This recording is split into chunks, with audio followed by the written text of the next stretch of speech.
Hello everyone, যেমনটা দেখতে পেলে বোনের জন্মদিনের ভ্লগ নিয়ে হাজির। বোনের জন্মদিনের আগের দিন রাতে চলে গেছিলাম একটা সোনার দোকানে। এখন খুব ট্রেন্ডিং যে ভি রিং গুলো, ওগুলোই ও আমার কাছে চেয়েছিল। দিদি হয়ে বোনের কথা কি ফেলতে পারি, তার জন্য ওর জন্য একটা ভি রিং নিয়ে এসেছিলাম। ওর কাছে সারপ্রাইজ ছিল। আমাদের তো রিংটা খুব পছন্দ হয়েছিল, ওরও খুব পছন্দ হয়েছিল। তারপরের দিন সকাল সকাল উঠেই দেখি দুই গপু, লক্ষ্মী ঠাকুর আমাদের পুরো বাড়ির সিংহাসনের সব ঠাকুরকেই জুঁই ফুলের মালা দিয়ে খুব সুন্দর করে সাজিয়েছে।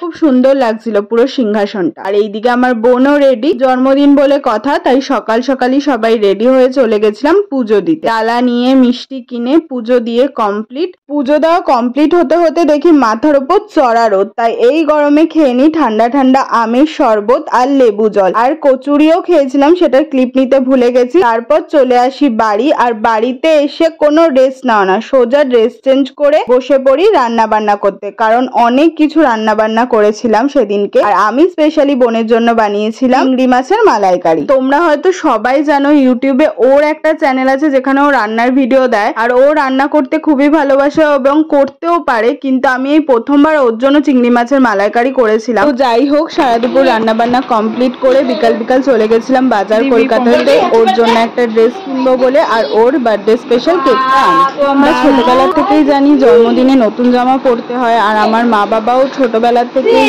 আর কিছু দিক না দিক জন্মদিন স্পেশাল একটা জামা দিত। এবছরও সেটা হবে না বলে একটু অখুশিই ছিল। তো আমি ছোট্ট একটা সারপ্রাইজ দেওয়ার চেষ্টা করেছি।